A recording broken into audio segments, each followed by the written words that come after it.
వెగ్గలం సంతోష్ శాస్త్రి తల్లి గారు వెగ్గలం సువర్ణ అనారోగ్యంతో ఇటీవల మరణించగా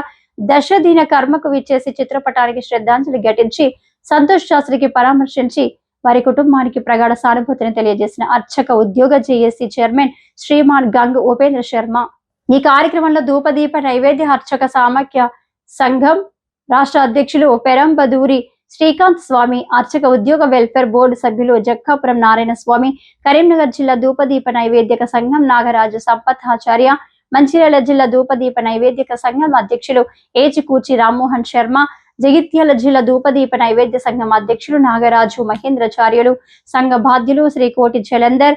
ధూపం శ్రావణ్ కుమార్, పెరంబుదీర్ శ్రీధర్ పాల్గొన్నారు. సందర్భంలో రాజన్న సిరిసిల్ల జిల్లా విశ్వ బ్రాహ్మణ సంఘం నాయకులు రంగు ఉపేంద్ర శర్మను కలిసి వీర బ్రహ్మేంద్ర స్వామి దేవాలయం నిర్మిస్తామని ఆర్థిక సహాయం అందించాలని కోరగా గంగ ఉపేంద్ర శర్మ ముహూర్త సమయం నిర్ణయించుకుని విగ్రహ ప్రతిష్టాపన కోసం ₹1,00,000 ఆర్థిక సాయం అందిస్తారని అన్నారు. సందర్భంగా సంఘ నాయకులు కృతజ్ఞతలు తెలియజేశారు.